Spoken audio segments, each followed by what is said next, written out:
Hi all, welcome to real facts. നമ്മൾ ഇതിന് മുമ്പത്തെ കെമിസ്ട്രിയുടെ ക്വസ്റ്റ്യൻസ് പ്രീവിയസ് ചെയ്തിട്ടേക്കുന്നത് നിങ്ങൾ കണ്ടെന്ന് ഞാൻ വിശ്വസിക്കുന്നു. കുറച്ച് ആളുകളെങ്കിലും കണ്ടു കാണും. അപ്പോൾ നമ്മൾ അതിൻ്റെ കണ്ടിന്യൂസ് ആയിട്ട് തന്നെ നമ്മൾ ഇന്ന് ബയോളജിയാണ് എടുത്തേക്കുന്നത്, ജീവശാസ്ത്രം. അപ്പം 10th ലെവലിൻ്റെ കഴിഞ്ഞ 2 സ്റ്റേജിൽ, അത് 4 സ്റ്റേജുകളിൽ ഒരെണ്ണമാണ് നമ്മൾ ബയോളജിയിൽ എടുത്തിരുന്നത്. ബയോളജി ആകുമ്പോൾ നമുക്കറിയാം 10 ക്വസ്റ്റ്യൻസ് എന്ത് വരുന്നുണ്ട്, ബയോളജിയുടെ ഭാഗത്തു നിന്ന് വരുന്നുണ്ട്. കെമിസ്ട്രി ആണെങ്കിൽ 4-5 ക്വസ്റ്റ്യൻസാണ് വരുന്നത്. അതുകൊണ്ട് അത് 2 സ്റ്റേജിലുള്ള കെമിസ്ട്രി ക്വസ്റ്റ്യൻസ് അന്ന് നമ്മൾ ചെയ്തു. ഇന്ന് നമ്മൾ ബയോളജി 10 ക്വസ്റ്റ്യൻ ഉള്ളതുകൊണ്ട് നമ്മൾ ഒരു ക്വസ്റ്റ്യൻ പേപ്പറാണ് എടുത്തേക്കുന്നത്. ഇത് ഫസ്റ്റ് സ്റ്റേജിൻ്റെ തന്നെ. അപ്പോൾ നമുക്ക് നേരെ വീഡിയോയിലോട്ട് തന്നെ കിടക്കാം. അതിന് മുമ്പ് നമ്മുടെ വീഡിയോ ആദ്യമായിട്ട് ആരെങ്കിലും കാണുന്നെങ്കിൽ നിങ്ങൾക്ക് ഇതുപോലെ കണ്ടിന്യൂസ് ആയിട്ട് പ്രീവിയസ് ക്വസ്റ്റ്യൻസ് ചെയ്യുന്ന വീഡിയോ കാണാനും കേൾക്കാനും പഠിക്കാനും ഒക്കെ ആഗ്രഹമുള്ളവരാണെങ്കിൽ എന്ത് ചെയ്യുക, ദയവായിട്ട് നമ്മുടെ ചാനൽ സബ്സ്ക്രൈബ് ചെയ്യണം. എന്നാലും നിങ്ങൾക്ക് എന്ത് ചെയ്യത്തുള്ളൂ, നമ്മൾ ഇതിൻ്റെ കണ്ടിന്യൂസ് ആയിട്ടിരുന്ന വീഡിയോസ് നിങ്ങൾക്ക് നോട്ടിഫിക്കേഷനായിട്ട് കിട്ടത്തുള്ളൂ. പിന്നെ വീഡിയോയെക്കുറിച്ച് നിങ്ങൾക്ക് സജഷനൊക്കെ ഉണ്ടെങ്കിൽ ഉറപ്പായിട്ടും കമൻറ്റിൽ രേഖപ്പെടുത്തുക. അപ്പോൾ നമുക്ക് നേരെ വീഡിയോയിലോട്ട് തന്നെ കിടക്കാം. ആദ്യത്തെ ചോദ്യം നോക്കൂ. ജീവമണ്ഡലത്തിലെ ജൈവസമ്പന്നത സൂചിപ്പിക്കുന്ന ജൈവ വൈവിധ്യം എന്ന പദം ആദ്യമായി ഉപയോഗിച്ചത് ആര്? Hugo de Vries, Rachel Carson, Walter G Rosen, Ernest Haeckel. അപ്പം ആരാണ് ജീവമണ്ഡലത്തിലെ ജൈവസമ്പന്നത സൂചിപ്പിക്കുന്ന ജൈവ വൈവിധ്യം എന്ന പദം ആദ്യമായി ഉപയോഗിച്ചത് ആരാണെന്നാണ് നമ്മുടെ ചോദ്യം. ആരാണ്? നമുക്ക് ഉത്തരം അറിയാം. ആരാണ്? വാൾട്ടർ ജി റോസനാണ്. വാൾട്ടർ ജി റോസൻ അദ്ദേഹമാണ് ജൈവ വൈവിധ്യം എന്ന പദം ആദ്യമായിട്ട് സൂചിപ്പിച്ചത്. അപ്പോൾ നമുക്ക് ഈ ആദ്യത്തെ ചോദ്യം വന്നേക്കുന്ന ടോപ്പിക് എവിടുന്ന? ബയോഡൈവേഴ്സിറ്റിയുമായി ബന്ധപ്പെട്ടാണ് നമ്മുടെ ചോദ്യം വന്നേക്കുന്നത്. നമുക്കറിയാം ബയോഡൈവേഴ്സിറ്റിയെക്കുറിച്ച് പറയുമ്പം നമുക്ക് സാധാരണ ചോദിക്കുന്ന ചോദ്യങ്ങളാണ് ഈ സംരക്ഷണ മേഖലകളൊക്കെ, ബയോഡൈവേഴ്സിറ്റി. പിന്നെ പ്രധാനപ്പെട്ട അതാണ് വരുന്നത്, എക്കോളജിയായിട്ട് ബന്ധപ്പെട്ട കാവുകൾ, നാഷണൽ പാർക്കുകൾ, വെസ്റ്റേൺ ഗട്ട്സ്, ഇതൊക്കെയാണ് ബയോളജിയിൽ നിന്നാണെങ്കിലും ഇതിൽ നിന്നൊക്കെയാണ് നമുക്ക് സാധാരണ ചോദ്യങ്ങൾ കണ്ടുവരുന്നത്. അപ്പോൾ നമുക്ക് കൂടുതൽ ഡീറ്റെയിൽ പറയുകയാണെങ്കിൽ ബയോഡൈവേഴ്സിറ്റിയുടെ ഫാദർ ഓഫ് ബയോഡൈവേഴ്സിറ്റി എന്നറിയപ്പെടുന്ന ആരെയാണെന്ന് അറിയാമോ? എഡ്വേർഡ് വിൽസണെയാണ്. Edward E.O. വിൽസൺ നമ്മൾ ഫുൾ നെയിം E.O. വിൽസൺ എന്നാണ് അദ്ദേഹത്തിൻ്റെ പേര്.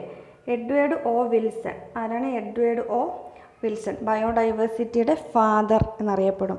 പിന്നെ PSCക്ക് ഇഷ്ടപ്പെട്ട ചോദ്യങ്ങൾ എന്ന് പറയുമ്പോൾ ബയോഡൈവേഴ്സിറ്റിയിൽ കുറച്ച് കാര്യങ്ങൾ പറയാനുണ്ട്. ഇൻസിറ്റു, എക്സിറ്റു, കൺസർവേഷനുകളൊക്കെ എവിടെ വരുന്നത്? ഈ ബയോഡൈവേഴ്സിറ്റിയുടെ ഭാഗമായിട്ടാണ് വരുന്നത്. നമുക്കറിയാം ഇൻസിറ്റു കൺസർവേഷനുണ്ട്, എക്സിറ്റു കൺസർവേഷനുണ്ട്. എന്താണ് ഈ ഇൻസിറ്റു കൺസർവേഷൻ, എന്താണ് ഈ എക്സിറ്റു കൺസർവേഷൻ?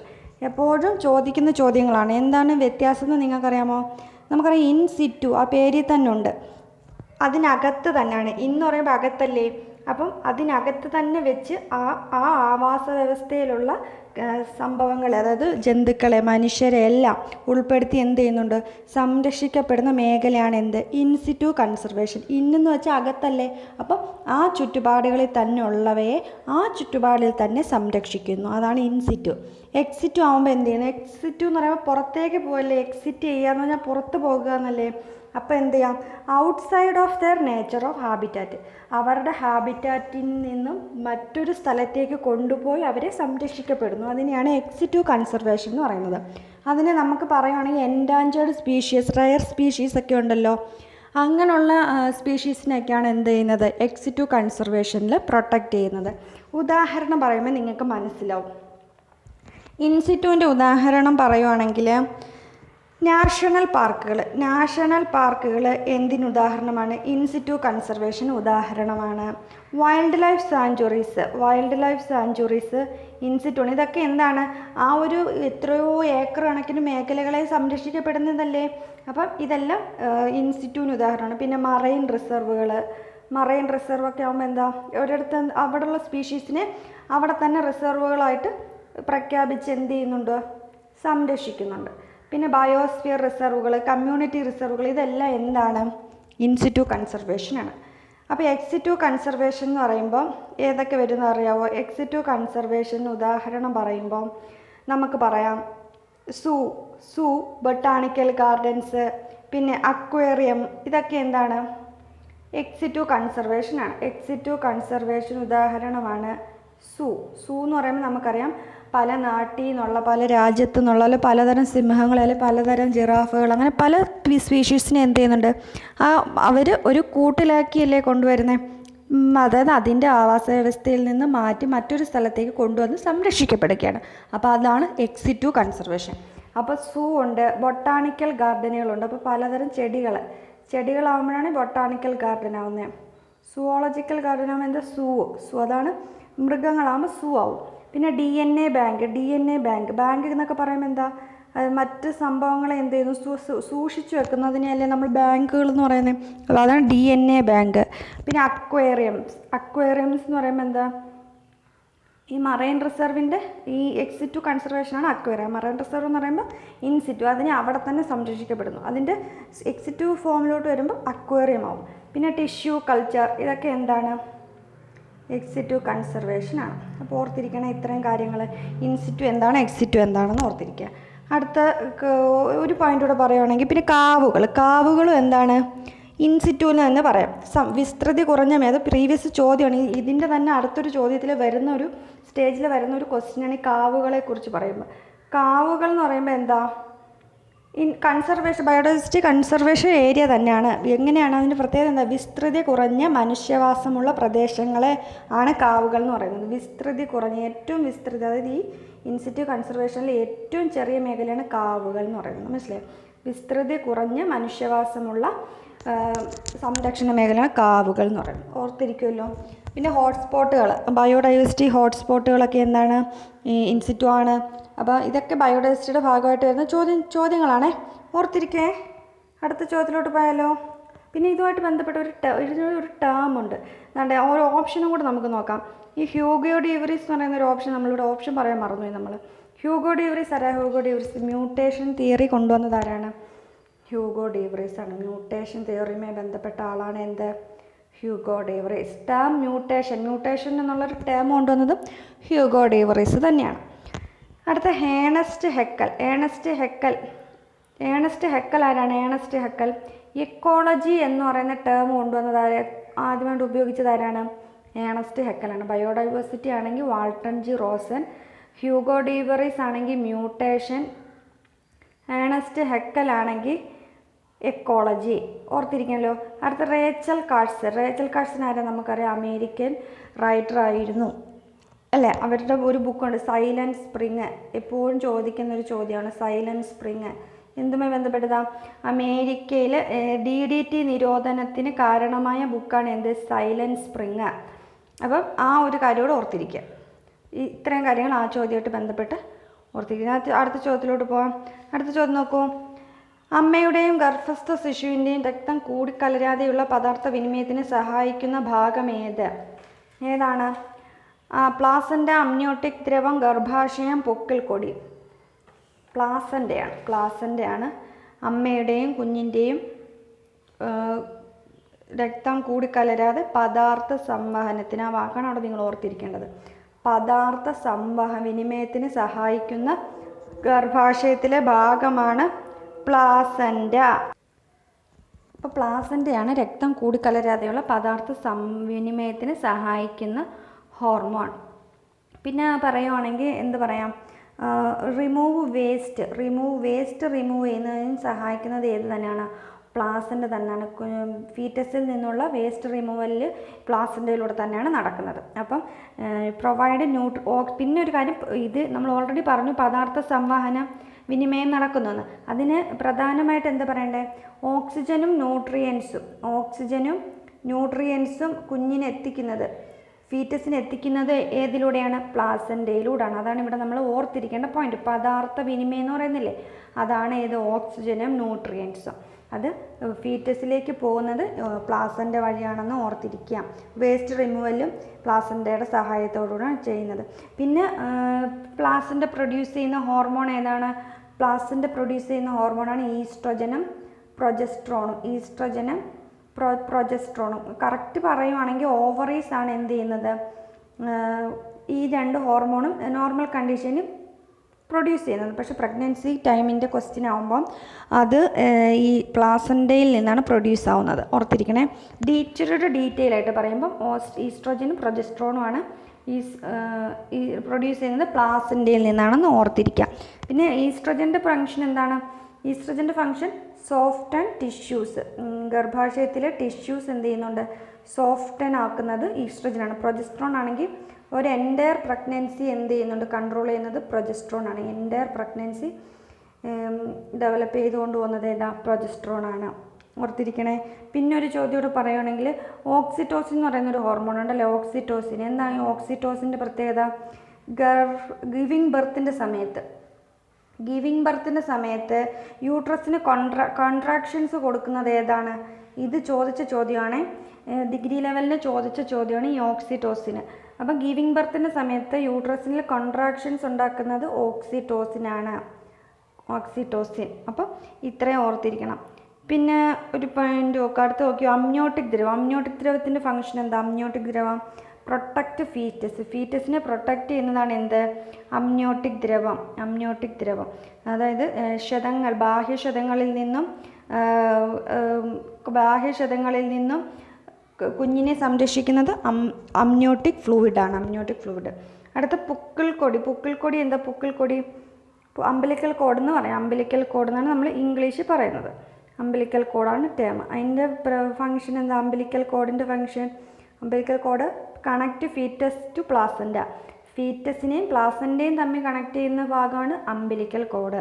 അപ്പോൾ ഇത്രയും പോയിന്റ് ആ ഒരു ക്വസ്റ്റ്യനായിട്ട് ബന്ധപ്പെട്ട് ഓർത്തിരിക്കുക. അടുത്ത ചോദ്യത്തിലോട്ട് പോകാം. കോശഭിത്തിയുടെ എല്ലാ ഭാഗത്തും ഒരേപോലെ കട്ടി കൂടിയ തരം കോശങ്ങൾ ചേർന്ന കല ഏതാണ്? Parenchyma, collenchyma, phloem, sclerenchyma. ഏതാ ഉത്തരം? സ്ക്ലീറൻകൈമ.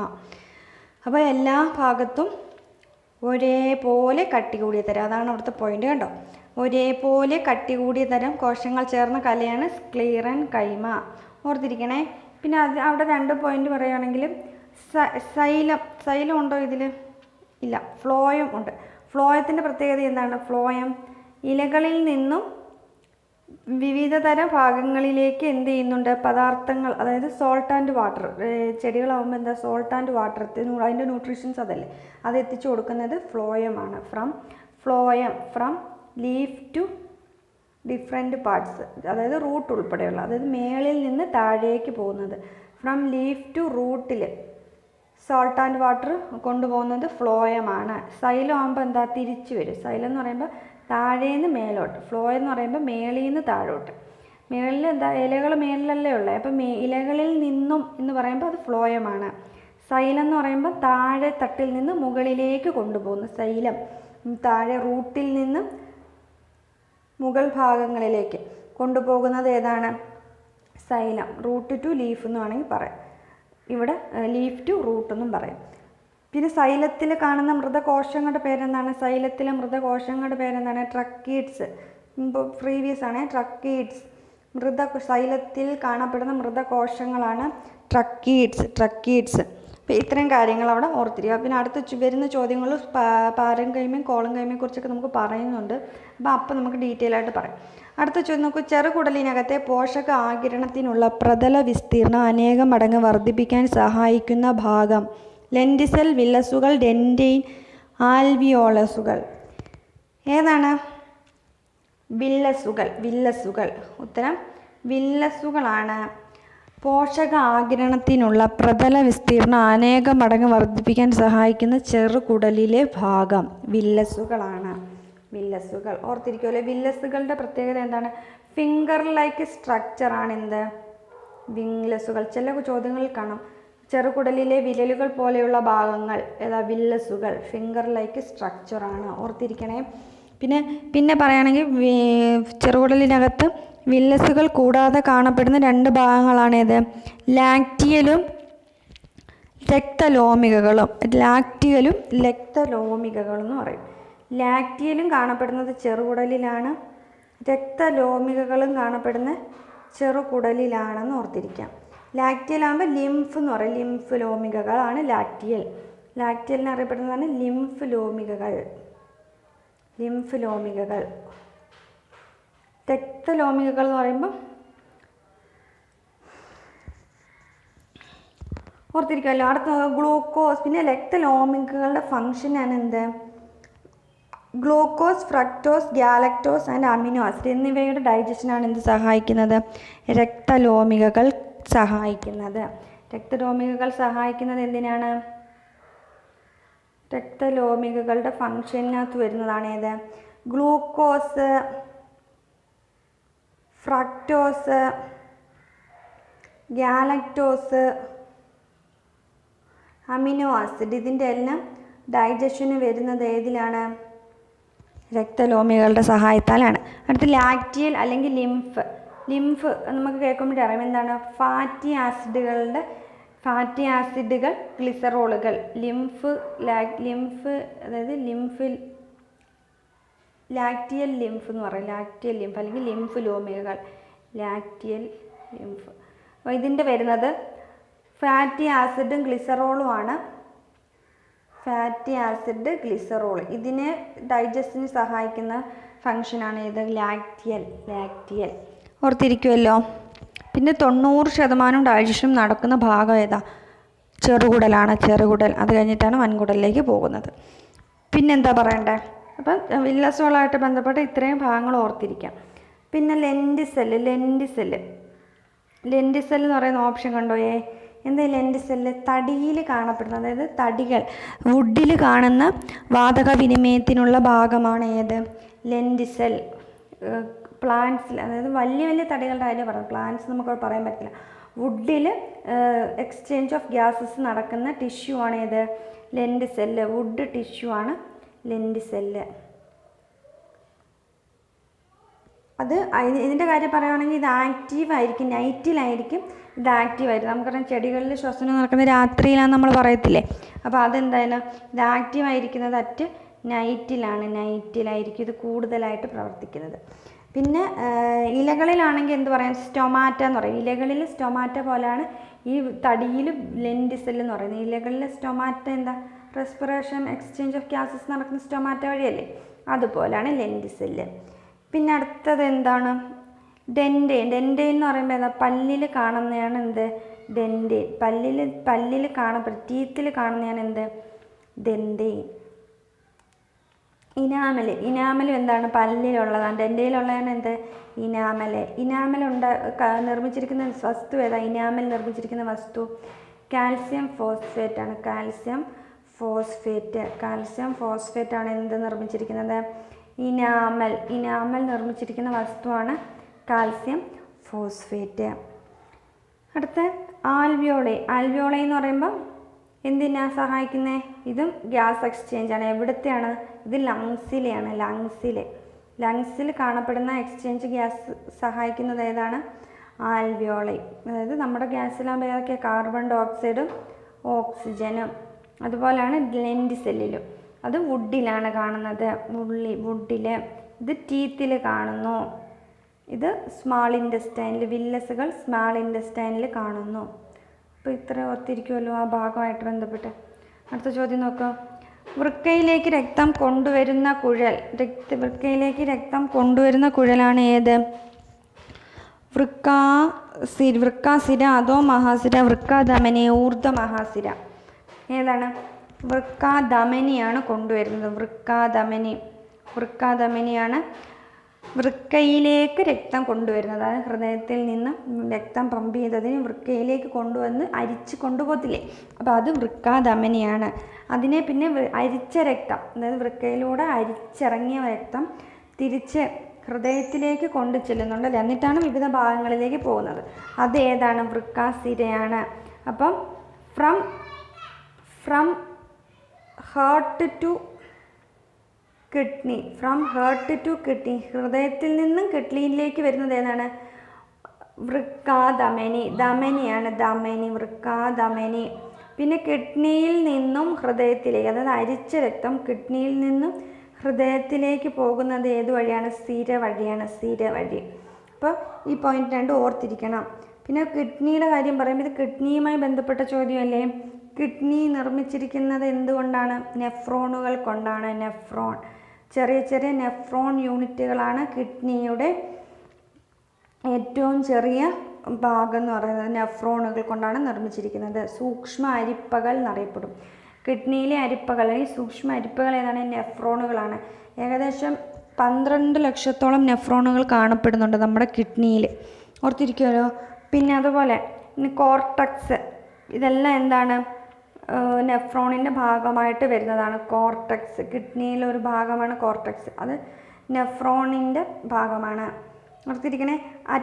പിന്നെ ഒരു കപ്പ് ലൈക്ക് സ്ട്രക്ചറുണ്ട് അല്ലേ, നെഫ്രോണിൻ്റെ അറ്റത്ത് ഒരു കപ്പ് ലൈക്ക് സ്ട്രക്ചറുണ്ട്. അതെന്താണ്? Bowman's capsule. ഈ നെഫ്രോണിൻ്റെ അഗ്രം എന്തായിരിക്കുന്ന നമുക്കൊരു പടം, ഇന്ത്യയിൽ ആ പടം ഇല്ല, ഞാൻ പടം എടുത്തില്ല, അല്ലെങ്കിൽ കാണിച്ചു തരായിരുന്നു. ബോമാൻസ് ക്യാപ്സ്യൂൾ കപ്പ് ലൈക്ക് സ്ട്രക്ചറാണ്. അതെന്താണ്? ബോമാൻസ് ക്യാപ്സ്യൂളാണ്. ബോമാൻസ് ക്യാപ്സ്യൂൾ നമ്മളതൊക്കെ പ്രീവിയസ് ക്വസ്റ്റ്യനെ കണ്ടിട്ടുള്ളത്. നെഫ്രോണിൻ്റെ അകത്ത് കപ്പാകൃതിയിൽ വരുന്ന ഭാഗം ഏതാ? ബോമാൻസ് ക്യാപ്സ്യൂൾ, ഓർത്തിരിക്കുമല്ലോ. പിന്നെ വൃക്കയുടെ ഫങ്ഷൻ എന്താണ്? നമ്മുടെ ശരീരത്തിലെ ജലവും ലവണവും നിലനിർത്തുക, ജലസന്തുലനവും ലവണസന്തുലനവും നടത്തുന്നത് ഏതാണ്? വൃക്കയാണ്, വൃക്ക. അപ്പോൾ അത്രയും ഭാഗങ്ങൾ വൃക്കയെക്കുറിച്ച് ഓർത്തിരിക്കുമോ? പിന്നെ വൃക്കയെക്കുറിച്ച് പറയുകയാണെങ്കിൽ രോഗങ്ങളും കൂടെ ഓർത്തിരിക്കണം. വൃക്കയുടെ രോഗങ്ങൾ, വൃക്കയ്ക്ക് ഉണ്ടാകുന്ന രോഗങ്ങൾ നെഫ്രൈറ്റിസ്, യുറീമിയ, കിഡ്നി സ്റ്റോൺ, ഇതൊക്കെ എന്താണ്? വൃക്ക സംബന്ധമായ രോഗങ്ങളാണ്. നെഫ്രൈറ്റിസ്, യുറീമിയ, കിഡ്നി സ്റ്റോണൊക്കെ നമുക്ക് എപ്പോഴും അറിയാം. കിഡ്നി സ്റ്റോൺ കിഡ്നിയിൽ ആ സ്റ്റോണിൻ്റെ പ്രത്യേകത എന്താ? അതേതാ? കാൽസ്യം ഓക്സലേറ്റ് ആണെന്ന് ഓർത്തിരിക്കുക, കാൽസ്യം ഓക്സലേറ്റ്. ഓക്കെ. പിന്നെ ഡയാലിസിസ് വരുമ്പോൾ കിഡ്നിയുമായിട്ട് ബന്ധപ്പെട്ട ഭാഗമല്ലേ ഡയാലിസിസ് കിഡ്നിയുടെ തകരാറ് മാറ്റാൻ ചികിത്സിക്കുന്ന രീതിയാണ് ഇത്, ഡയാലിസിസ്. അതിൽ രക്തം കട്ട പിടിക്കാതിരിക്കാൻ ഉപയോഗിക്കുന്ന ഒരു വസ്തുവുണ്ട്, ഏതാണെന്ന് അറിയാമോ? ഡയാലിസിസ് യൂണിറ്റിൽ രക്തം കട്ട പിടിക്കാതിരിക്കാൻ, ബ്ലഡ് ക്ലോട്ടിങ്ങിന് ബ്ലഡ് ക്ലോട്ടാവാതെ സഹായിക്കുന്നതാണ് ഏത്? ഹെപ്പാരിൻ. ഓർത്തിരിക്കണേ, ഹെപ്പാരിൻ. പിന്നെ കിഡ്നിയിൽ നിന്ന് റിലീസ് ചെയ്യുന്ന ഹോർമോണുകൾ ഏതൊക്കെയാണ്? കിഡ്നിയിൽ നിന്ന് റിലീസ് ചെയ്യുന്ന ഹോർമോൺ അഡ്രിനാലിനും നോർ അഡ്രിനാലിനും. നമ്മൾ പറയുന്നില്ലേ അഡ്രിനൽ ഗ്ലാൻഡ് എന്തുമായി ബന്ധപ്പെട്ടതാണ്? കിഡ്നിയുമായി ബന്ധപ്പെട്ട ഗ്ലാൻഡാണ് ഇത്, അഡ്രിനൽ ഗ്ലാൻഡ്. ഇമ്പോർട്ടൻ്റ് ആണ്. അത് റിലീസ് ചെയ്യുന്ന ഹോർമോണാണ് ഏത്? അഡ്രിനാലിനും നോർ അഡ്രിനാലിനും. ഇതിലെ ഒരെണ്ണം എന്താണ്? എമർജൻസി ഹോർമോൺ എന്നാണ് നമ്മൾ അറിയപ്പെടുന്നത്. ഏതാണ് എമർജൻസി ഹോർമോൺ എന്നറിയപ്പെടുന്നത്? ഈ അഡ്രിനാലിനെയാണ് നമ്മൾ എമർജൻസി ഹോർമോൺ എന്നറിയപ്പെടുന്നത്. എമർജൻസി ഹോർമോൺ, അല്ലെങ്കിൽ ഇതിനെ അറിയപ്പെടുന്ന മറ്റൊരു പേരെന്താണെന്ന് അറിയാമോ? ഫൈറ്റ് ഓർ ഫ്ലൈറ്റ് എന്നറിയപ്പെടും. അതായത് എന്തുകൊണ്ടാണ് അതിനെ അങ്ങനെ പറയുന്നതെന്ന് വെച്ചാൽ അടിയന്തര ഘട്ടങ്ങളിലാണ് ഇത് റിലീസാവുന്നത്. അതായത് നമ്മൾ പെട്ടെന്ന് പേടിയുണ്ടോ, അല്ലെങ്കിൽ സ്ട്രെസ്സ്, ടെൻഷൻ, വെപ്രാളം, ഇങ്ങനെയുള്ള കാരണങ്ങളിലൊക്കെ എന്ത് ചെയ്യുന്നുണ്ട്? അഡ്രിനാലിനാണ് പ്രൊഡ്യൂസ് ചെയ്യുന്നത്. അതുകൊണ്ടാണ് അതിനെ ഫൈറ്റ് ഓർ ഫ്ലൈറ്റ് എന്നറിയപ്പെടുന്നത്. മനസ്സിലായോ? അപ്പം ഇത് അഡ്രിനൽ ഗ്ലാൻഡ് കിഡ്നിയുമായി ബന്ധപ്പെട്ടതാണ്. അത് പ്രൊഡ്യൂസ് ചെയ്യുന്ന ഹോർമോണാണ് അഡ്രിനാലിൻ, നോർ അഡ്രിനാലിൻ. അത് അഡ്രിനാലിനാണ് അതിലെ എമർജൻസി ഹോർമോൺ എന്നറിയപ്പെടുന്നത്. അതിനെ അറിയപ്പെടുന്ന മറ്റൊരു പേര് ഫൈറ്റ് ഓർ ഫ്ലൈറ്റ്. ഇത്രയും പോയിന്റ് അതുമായിട്ട് ബന്ധപ്പെട്ട് ഓർത്തിരിക്കുക. അടുത്ത ചോദ്യത്തിലോട്ട് പോയാലോ?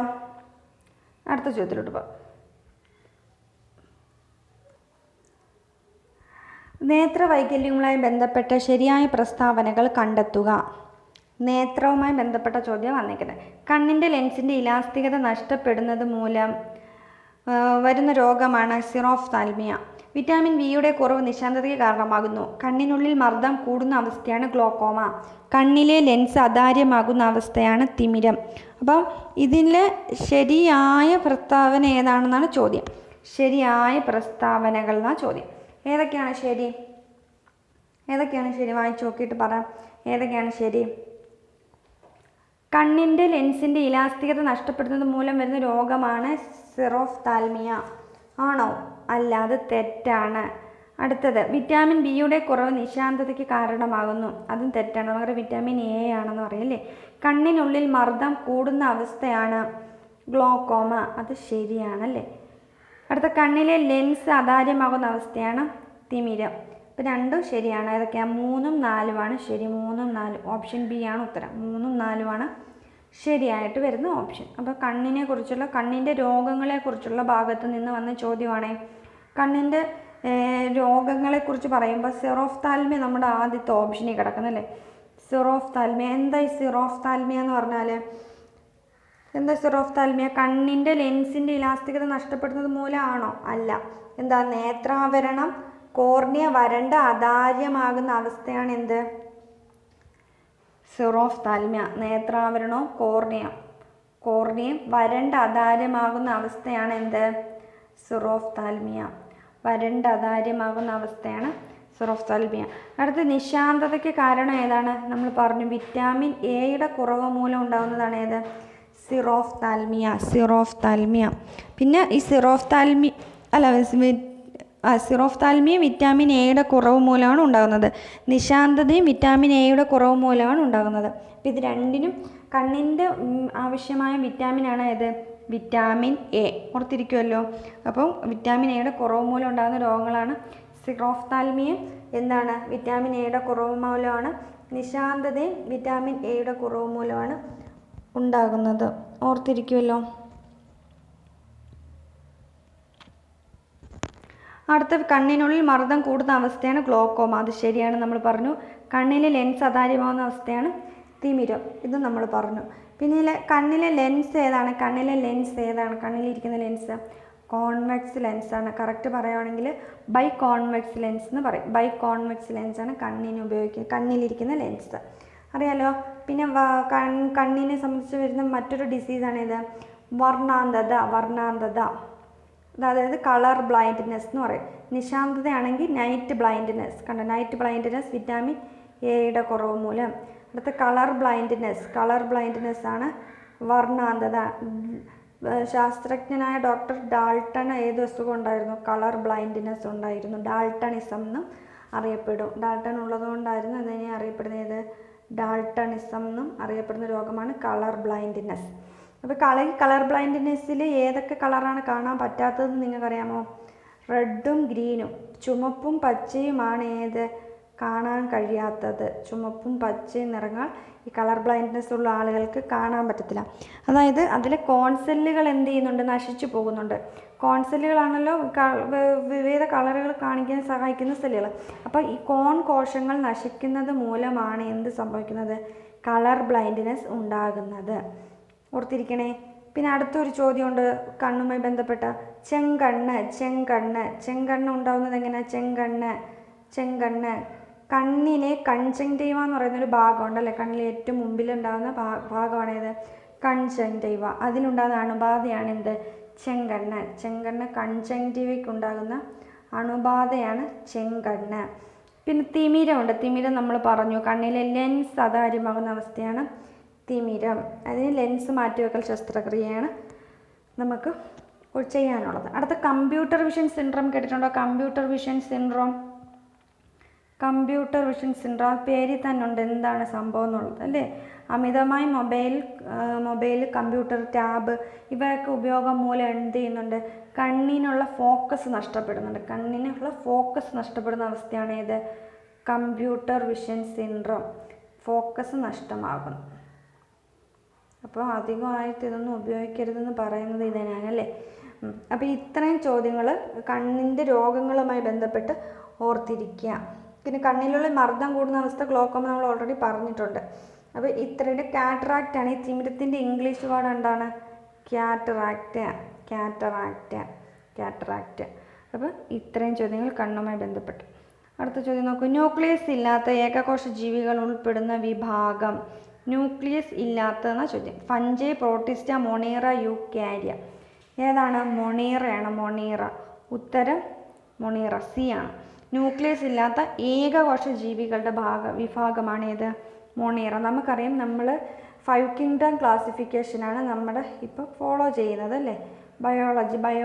മൊത്തത്തിൽ. അപ്പം അതിനകത്ത് നമുക്കറിയാം 5 കിങ്ഡം ക്ലാസിഫിക്കേഷൻ കൊണ്ടുവന്നത് ആരാ? 5 കിങ്ഡം ക്ലാസിഫിക്കേഷൻ കൊണ്ടുവന്നത് RH വിറ്റാക്കറാണ്. RH Whittaker 1969. ഓർത്തിരിക്കണം. ഏറൊന്നും ഓർത്തിരിക്കണമെന്നില്ല, എന്നാൽ ഓർത്തിരുന്നാൽ വലിയ ഉപകാരം. അപ്പം ഈ 5 കിങ്ഡം ക്ലാസിഫിക്കേഷനെ ബന്ധപ്പെട്ട് നമ്മൾ എത്രയായിട്ട് കാറ്റഗറി ചെയ്തിട്ടുണ്ട് ഓർഗാനിസത്തിനെ? 5 ആയിട്ട്. ഏതൊക്കെയാണ്?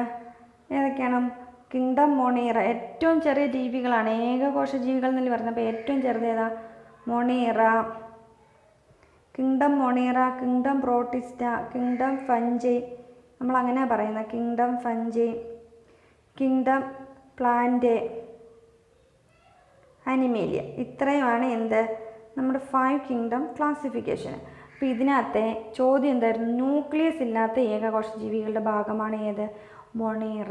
ബാക്കി എല്ലാത്തിനും എന്തുണ്ട്? ന്യൂക്ലിയസ് ഉണ്ട്. അപ്പോൾ ഏകകോശ ജീവികളാണ് വരുന്നത്. അപ്പോൾ ഇതിൽ കൂടുതൽ പറയുവാണെങ്കിൽ ഏകകോശ ജീവികളുടെ ഉദാഹരണം മൊണീറ. മൊണീറയ്ക്ക് ഉദാഹരണങ്ങൾ ഏതൊക്കെയാണെന്ന് പറയാമോ? മൊണീറ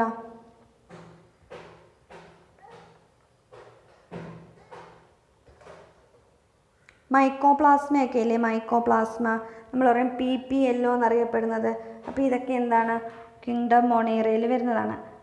മൈക്കോപ്ലാസ്മ ഇത് ചോദ്യം കേട്ടോ. PPLO എന്നറിയപ്പെടുന്ന ഏറ്റവും ചെറിയ ന്യൂക്ലിയസ് ഇല്ലാത്ത ഏറ്റവും ചെറിയ ജീവിയാണ് ഏത്? മൈക്കോപ്ലാസ്മ. PPLO എന്നറിയപ്പെടും. പ്ലൂറോ ന്യൂമോണിയാറ്റിക് ലൈക്ക് ഓർഗാനിസം എന്നറിയപ്പെടും. അതിൻ്റെ ഫുൾ ഫോം അങ്ങനെയാണ്. പിന്നെ ബാക്ടീരിയ വരുന്ന ഒരു വിഭാഗം ഏതാ? മൊണീറയാണ്. പ്രധാനമായിട്ട് പറയേണ്ടത് ബാക്ടീരിയകൾ കാണപ്പെടുന്നത് മൊണീറയിലാണ്, കിങ്ഡം മൊണീറയിൽ. പിന്നെ ആർക്കൈ എന്ന് പറയുന്ന ഒരു വിഭാഗമുണ്ട്. ആർക്കൈ. അപ്പോൾ ഇതെന്താണ്? കിങ്ഡം മൊണീറയാണ്. അപ്പോൾ ബാക്ടീരിയ, മൈക്കോപ്ലാസ്മ, ആർക്കൈ ഇതെല്ലാം എന്താണ്? കിങ്ഡം മൊണീറയിലാണ് വരുന്നത്. ഇതിനെല്ലാം ന്യൂക്ലിയസ് ഉണ്ടോ എന്ന് നിങ്ങൾ ചോദിക്കുന്നുണ്ടല്ലേ? ന്യൂക്ലിയസ് ഇല്ലാത്ത ഏകോശ ന്യൂക്ലിയസ് ഉണ്ട്, ന്യൂക്ലിയസ് ഇല്ല, അങ്ങനെ നമ്മൾ പറയുന്നത്. രണ്ടായിട്ട് ക്ലാസിഫൈ ചെയ്യും. Eukaryote, prokaryote. യു എന്ന് വെച്ചാൽ ട്രൂ എന്നാണ് അർത്ഥം. ട്രൂ. യുടെ അർത്ഥം എന്താണ്? ട്രൂ. അപ്പോൾ ട്രൂ എന്ന് പറയുമ്പോൾ എന്താ? ന്യൂക്ലിയസ് ഉണ്ട് എന്നർത്ഥം. ന്യൂക്ലിയസ് ഉണ്ട് എന്ന് പറയുന്നതാണ് എന്ത്? യൂക്യാരിയോട്ട്. പ്രോക്യാരിയോട്ട് ആവുമ്പം ന്യൂക്ലിയസ് ഇല്ല. അപ്പോൾ അത്രയും ഓർത്തിരിക്കണേ ആ ഒരു പോയിന്റ്. അപ്പം ബാക്കിയെല്ലാം പറയുമ്പോൾ ഏതാ? ആനിമൽ സെല്ല്, പ്ലാന്റ് സെല്ല്, ഇതിനെല്ലാം ന്യൂക്ലിയസ് ഉണ്ടെന്ന് നമുക്കറിയാം. ഫംഗസ്, പ്രോട്ടിസ്റ്റ് ഇതിനെല്ലാം ന്യൂക്ലിയസ് ഉണ്ട്. അതെല്ലാം യൂക്യാരിയോട്ട് വിഭാഗങ്ങളാണ്. പിന്നെ നമ്മൾ എന്തായാലും ഫംഗൈ ഇതിനെല്ലാം കുറിച്ച് പറഞ്ഞ സ്ഥിതിക്ക് ഇതിനൊക്കെ ഒരു ഉദാഹരണങ്ങളും കൂടെ പറഞ്ഞു. Kingdom protista. കിങ്ഡം പ്രോട്ടിസ്റ്റയിൽ വരുന്നതാണ് ഏതൊക്കെ? നമുക്കറിയാം ബാക്ടീരിയയൊക്കെ കിങ്ഡം മൊണീറ ആണെങ്കിൽ അമീബ, പാരമീസിയം, യുഗ്ലീന ഇതൊക്കെ നമ്മൾ പഠിച്ചിട്ടില്ലേ? ഇതൊക്കെ എന്താണ്? പ്രോട്ടിസ്റ്റുകളാണ്. പ്രോട്ടിസ്റ്റുകൾ. യുഗ്ലീന, പിന്നെന്താ? പ്ലാസ്മോഡിയം ഇതൊക്കെ നമ്മൾ പഠിക്കുന്നില്ലേ? പാരമീസിയം, പ്ലാസ്മോഡിയം ഇതെല്ലാം പ്രോട്ടിസ്റ്റുകളാണ്. അതായത് പ്രോട്ടോസോവകൾ ഇതൊക്കെ പ്രോട്ടിസ്റ്റുകളാണ്. പ്രോട്ടോസോവ ഇതെല്ലാം പ്രോട്ടിസ്റ്റുകളിൽ വരുന്നതാണ്. അടുത്ത ഫഞ്ചൈ പറയും. ഫഞ്ചൈക്ക് ഉദാഹരണങ്ങൾ ഏതൊക്കെയാണ്? ഈ മഷ്റൂമുകളൊക്കെ വരുന്നത് ഏതാ? കൂൺ പോലെ വരുന്നതിനെയാണ് അഗാരിക്കസ് എന്ന് പറയുന്നത്. നമ്മൾ അഗാരിക്കസ് മഷ്റൂം വിഭാഗമാണ്. കൂൺ വിഭാഗം ഫഞ്ചൈ, അത് ഫഞ്ചൈയാണ്. പിന്നെ ആൽഗകൾ വരത്തില്ല കേട്ടോ. നമുക്ക് എപ്പോഴും സംശയിക്കണം ആൽഗകൾ ഫംഗസ് അല്ലേന്ന്. ആൽഗകൾ എന്താ? പ്ലാന്റ് വിഭാഗമാണ്. പ്ലാന്റ്, കിങ്ഡം പ്ലാന്റിൽ വരുന്ന ആൽഗകൾ. പിന്നെ പ്രോട്ടിസ്റ്റ് പറഞ്ഞല്ലോ. ഫഞ്ചൈ, അഗാരിക്കസ് പറഞ്ഞു. ഈസ്റ്റ്,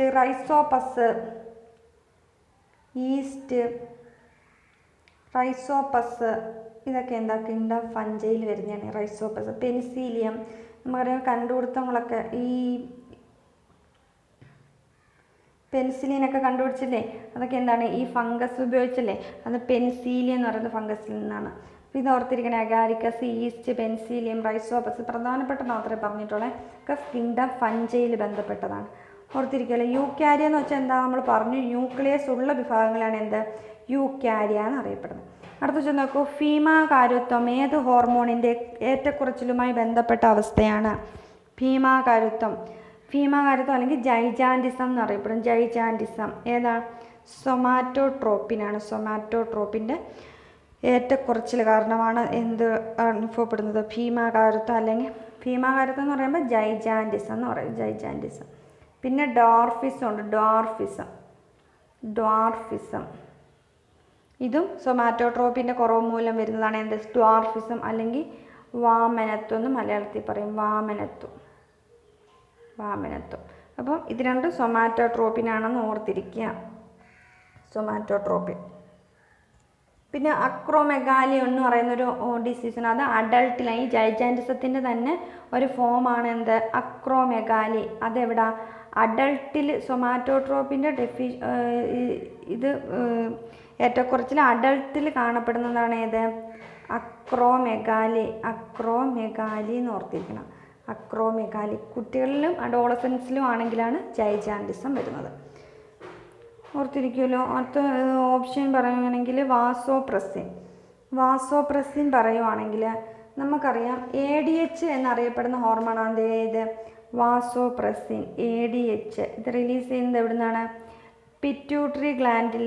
പിറ്റ്യൂട്ടറി ഗ്ലാൻഡാണ് എന്ത് ചെയ്യുന്നത്, ഈ ADH ഹോർമോൺ റിലീസ് ചെയ്യുന്നത്. പിറ്റ്യൂട്ടറി ഗ്ലാൻഡ്, തലച്ചോറിൽ നിന്ന് പിറ്റ്യൂട്ടറി ഗ്ലാൻഡാണ് റിലീസ് ചെയ്യുന്നത്. ഈ ADHൻ്റെ കുറവ് മൂലം ഉണ്ടാകുന്ന രോഗമാണ് ഏത്, diabetes insipidus. Diabetes insipidus.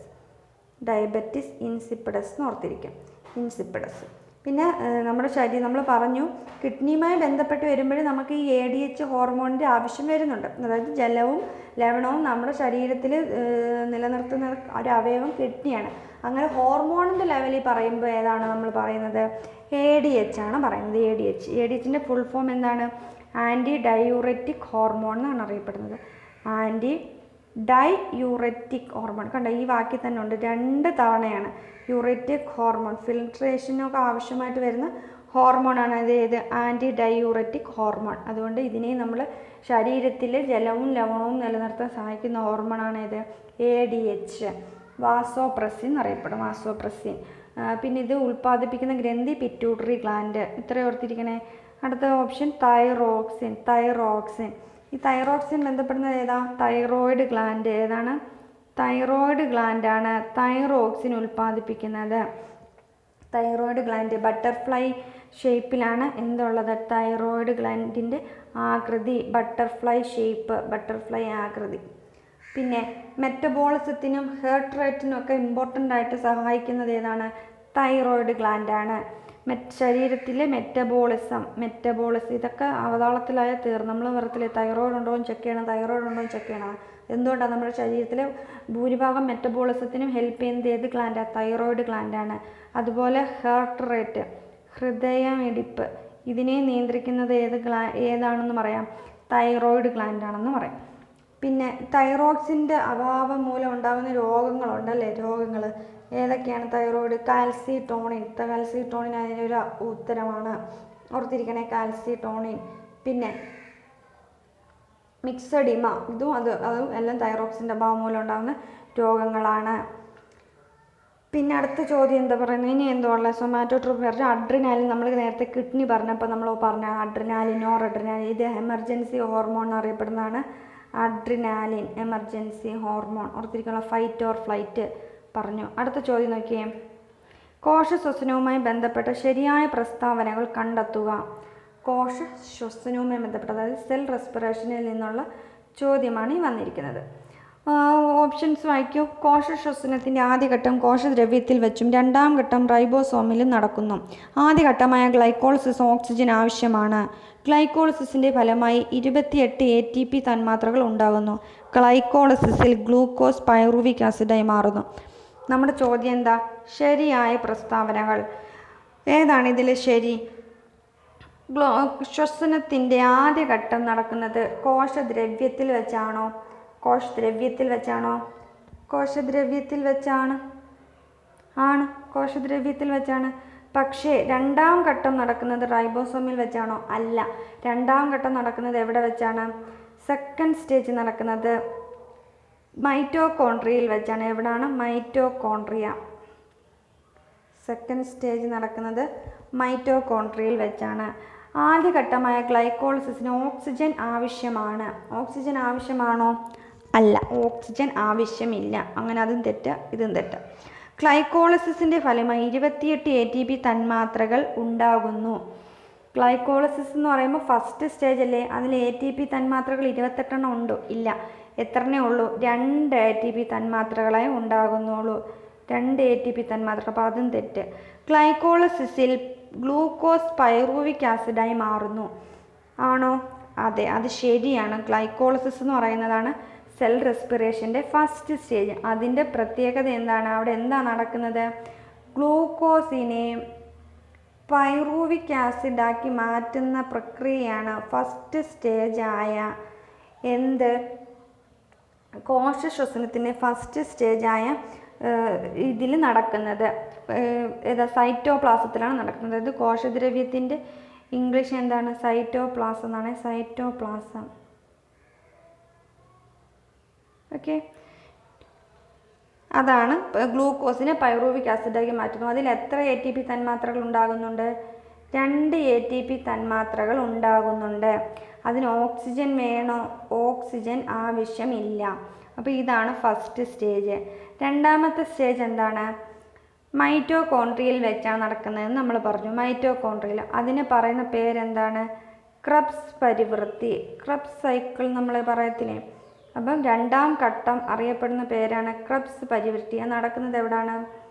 മൈറ്റോകോൺട്രിയയിലാണ്. Mitochondria ഓർത്തിരിക്കേ, മൈറ്റോകോൺട്രിയ. അവിടെ എന്താ നടക്കുന്നത്? പൈറൂവിക് ആസിഡ്, നേരത്തെ ഫസ്റ്റ് സ്റ്റേജിലുണ്ടായ പൈറൂവിക് ആസിഡിനെ എന്താക്കി മാറ്റുന്നു? പൈറൂവിക് ആസിഡിനെ കാർബൺ ഡൈ ഓക്സൈഡും വാട്ടറുമാക്കി മാറ്റുന്നതാണ് രണ്ടാം ഘട്ടം. കാർബൺ ഡൈ ഓക്സൈഡും വാട്ടറുമാക്കി മാറ്റുന്നു. ഇപ്പോൾ കാർബൺ ഡൈ ഓക്സൈഡും വാട്ടറും ഉണ്ടാവണമെങ്കിൽ എന്ത് വേണം? ഓക്സിജൻ വേണ്ടേ? ഓക്സിജൻ ആവശ്യമാണ്. ഓക്സിജൻ ആവശ്യമാണ്. ഓർത്തിരിക്കുമല്ലോ. അപ്പോൾ ഇതിൻ്റെ ഫലമായിട്ട് 28 ATP തന്മാത്രകൾ ഉണ്ടാകുന്നു. ഓർത്തിരിക്കണേ. അപ്പം 2 സ്റ്റേജ് നമ്മളിപ്പോൾ പഠിച്ചു. ഒന്നാമത്തെ ഘട്ടമാണ് സൈറ്റോപ്ലാസത്തിൽ നടക്കുന്ന ഫസ്റ്റ് സ്റ്റേജ്. അതിനെ പറയുന്ന പേരെന്താണ്? ഗ്ലൈക്കോളിസിസ്. ഫസ്റ്റ് സ്റ്റേജ് എന്താണ്? ഗ്ലൈക്കോളിസിസ്. ഗ്ലൈക്കോളിസിസ് ആ പേരിൽ തന്നെ ഉണ്ട്. എന്താ അവിടെ മാറ്റുന്നത്? ഗ്ലൂക്കോസിനെ പൈറൂവിക് ആസിഡാക്കി മാറ്റുന്നു. അതാണ് ഗ്ലൈക്കോളിസിസ്. ഗ്ലൂക്കോസിനെ പൈറൂവിക് ആസിഡാക്കി മാറ്റുന്നത്.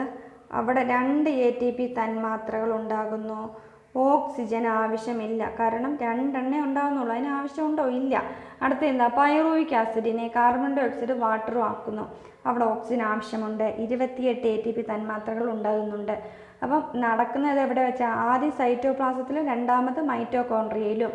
അതിനെ അറിയപ്പെടുന്ന പേര് ക്രബ്സ് സൈക്കിൾ. ഇത്ര ഓർത്തിരിക്കുന്നത്. അപ്പോൾ കോശ ശ്വസനത്തിൻ്റെ ഫലമായി എത്ര ATP തന്മാത്രകൾ ഉണ്ടാകുന്നു എന്ന് എപ്പോഴും ചോദിക്കും. എപ്പോഴും എത്ര? 30, 28ഉം 2. അപ്പോൾ എത്ര? 30 ATP തന്മാത്രകളാണ് ഉണ്ടാകുന്നതെന്ന് ഓർത്തിരിക്കുക. പിന്നെ ഇതിൻ്റെ ഫലമായി, അതായത് കോശ ശ്വസനത്തിൻ്റെ ഫലമായി ഉണ്ടാകുന്ന പ്രൊഡക്റ്റുകൾ, അതായത് പുറത്തു വരുന്ന ഉൽപ്പന്നങ്ങൾ എന്തൊക്കെയാണെന്ന് ചോദിക്കും. അതെന്താണ്? കാർബൺ ഡൈ ഓക്സൈഡ് ആണ് പുറത്തു വരുന്നത്. വാതകം ഏതാണെന്ന് ചോദിച്ചാൽ എന്താ? Carbon dioxide. പ്രൊഡക്റ്റുകൾ ഏതാണെന്ന് ചോദിച്ചാൽ കാർബൺ ഡൈ ഓക്സൈഡും ജലവുമാണ് കോശ ശ്വസനത്തിൻ്റെ ഫലമായി ഉണ്ടാകുന്ന ഉൽപ്പന്നങ്ങൾ. വാതകമേതാ? Carbon dioxide. അപ്പോൾ ഇത്രയും കാര്യം ആ ചോദ്യവുമായി ബന്ധപ്പെട്ട് ഓർത്തിരിക്കണേ. അടുത്ത ചോദ്യത്തിലോട്ട് അടുത്തത്, വിട്രിയസ് ദ്രവം മനുഷ്യ ശരീരത്തിൽ ഏത് അവയവത്തിലാണ് കാണപ്പെടുന്നത്? അപ്പോൾ നമുക്കറിയാം വിട്രിയസ് ദ്രവം ഏത് അവയവത്തിലാണ് കാണപ്പെടുന്നത്? കണ്ണിലാണ് കാണപ്പെടുന്നത്. കണ്ണ്. നമ്മുടെ ഉത്തരം ഓപ്ഷൻ ബി, കണ്ണാണ്. കണ്ണ്. അപ്പം വിട്രിയസ് ദ്രവം, കണ്ണിനെ കുറിച്ച് നമ്മൾ നേരത്തെ കണ്ണിൻ്റെ ഇതൊക്കെ പറഞ്ഞല്ലേ, ഡിസീസൊക്കെ പറഞ്ഞു. അപ്പം ഈ വിട്രിയസ് ദ്രവം കണ്ണിന് ദൃഢതയും ആകൃതിയും നൽകുന്ന ദ്രവമാണേത്? വിട്രിയസ് ദ്രവം. കണ്ണിലെ ഏറ്റവും വലിയ അറ വിട്രിയസ് ചേമ്പറാണ്. Vitreous chamber. കണ്ണിൽ നമ്മൾ ഇത്രയും വലിയൊരു അറ നമ്മൾ കാണത്തില്ലേ? അതാണ് എന്ത്? Vitreous chamber. ഈ കാണുന്ന ഈ വട്ടത്തിൽ ഏറ്റവും വട്ടത്തിൽ കാണപ്പെടുന്ന ഭാഗമാണേത്? Vitreous chamber. അപ്പോൾ കണ്ണിന് ദൃഢതയും ആകൃതിയും നൽകുന്നത് ഏതാണ്? വിട്രിയസ് ചേമ്പറാണ്. ഓർത്തിരിക്കുമല്ലോ. അപ്പോൾ അതാണ് വിട്രിയസ് ചേമ്പറിനെ കുറിച്ച് പറയാനുള്ളത്. അപ്പോൾ ഇത്രയും ചോദ്യങ്ങളാണ് നമ്മൾ ഡിസ്കസ് ചെയ്തത്. ഇത്രയും ക്വസ്റ്റ്യൻസ് കണക്ട് ചെയ്ത് നമ്മൾ പറഞ്ഞിട്ടുണ്ട്. നിങ്ങൾക്ക് മനസ്സിലായെന്ന് വിശ്വസിക്കുന്നു. അപ്പം നമ്മൾ ഇനിയും ഇതിൻ്റെ ഒരു ഭാഗം ഇനിയുണ്ട്. 4 ചോദ്യപേപ്പറാണ് ഉള്ളത്. നമ്മളിതിൽ ഒരു ഭാഗമേ എടുത്തിട്ടുള്ളൂ. ഇനി 3 പാർട്ട് കൂടെ ഉണ്ട്. അത് നമ്മൾ ചെയ്തിടാം. പിന്നെ അടുത്ത ഫിസിക്സ്, കെമിസ്ട്രി നമ്മൾ ചെയ്തിട്ടുണ്ട്. ഫിസിക്സ് ഉണ്ട്. പിന്നെ അടുത്ത വീഡിയോ നമ്മൾ ഫിസിക്സ് ആയിരിക്കും ചെയ്യുന്നത്. അപ്പോൾ ഇതിൻ്റെയൊക്കെ നോട്ടിഫിക്കേഷൻ കിട്ടാൻ നിങ്ങൾ മറന്നു അത് സബ്സ്ക്രൈബ് ചെയ്യാൻ നിങ്ങൾ പരിഗണിക്കണം കേട്ടോ. അപ്പോൾ നമുക്ക് അടുത്ത ഒരു വീഡിയോയിൽ ഇനി വീണ്ടും കാണാം. Thank you.